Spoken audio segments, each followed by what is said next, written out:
Bem-vindo ao screencast sobre como conduzir um projeto de investigação, com particular incidência para a área da saúde.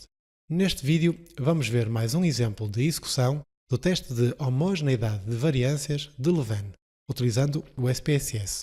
Este teste de igualdade de variâncias é um pressuposto muito utilizado antes de decidir qual o teste principal a realizar.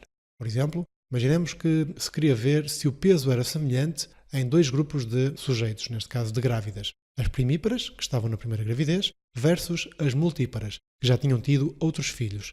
Será que o peso seria semelhante nas duas?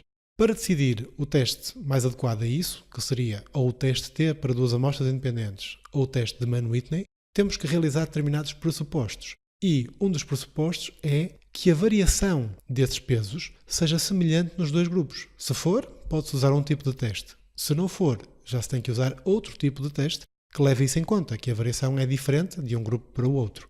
Daí que o teste de homogeneidade de variâncias de Levene não é o teste principal, mas é um teste de hipóteses, como todos os outros, e tem que se conduzir com os seus 4 passos habituais. E o primeiro desses passos consiste em escrever as hipóteses, que neste caso a hipótese nula assume a igualdade de variâncias, que a variância das primíparas, do peso, é igual à variância do peso das multíparas. Em termos matemáticos, a variância designa-se, ou o desvio padrão, que está intimamente relacionado, porque a variância é o quadrado do desvio padrão, designa-se pela letra grega sigma, daí que sigma ao quadrado, que é a variância do grupo 1, é igual à variância do grupo 2. Isso é o que diz a hipótese nula. A hipótese alternativa diz que o peso de um dos grupos tem uma dispersão diferente, varia de forma diferente, em relação ao peso das multíparas.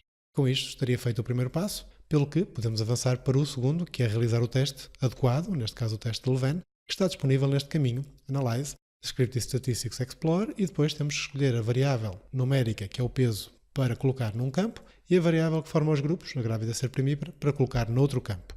Vamos então fazer isso no SPSS.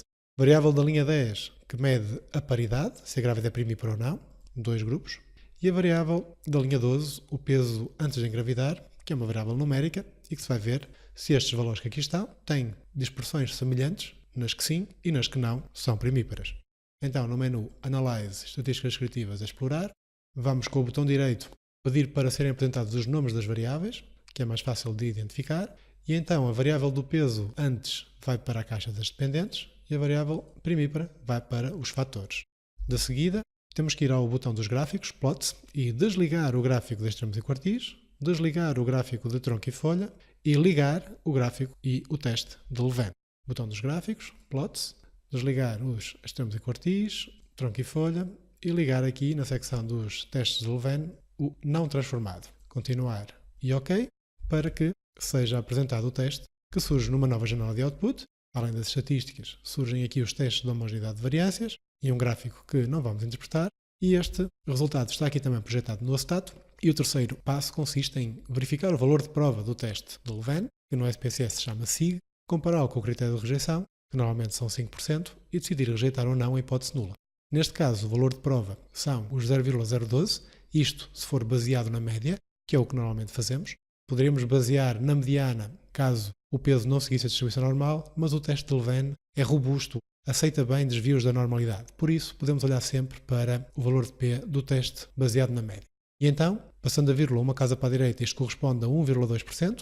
Ora, a probabilidade da hipótese nula acontecer é muito pequena, é muito reduzida, 1,2% é quase nada, pelo que eu vou rejeitá-la. Como é menor que 5%, vou rejeitar a hipótese nula que dizia que as variâncias eram iguais. Pelo que no quarto passo eu vou concluir dizendo que há evidência estatística suficiente para afirmar que a variância do peso das primíparas é diferente da variância do peso das multíparas. E isto na população de onde saíram as mulheres. Ou seja, os grupos não têm o peso a variar de forma semelhante, mas sim de forma diferente, o que obrigaria, por exemplo, a utilizar o teste de Mann-Whitney para ver se havia igualdade de pesos nestes dois grupos. Resta referir o enquadramento deste vídeo no contexto de todos os screencasts do curso. Estamos na terceira e última fase de ir para o terreno, empírica, de conduzir um projeto de investigação, e nas suas duas etapas do meio, analisar os dados, porque se viu como realizar um teste de homogeneidade de variâncias de Levene, e interpretar os resultados, porque, através do seu valor de P, chegamos à conclusão que o peso não variava de forma semelhante entre as primíparas e as multíparas.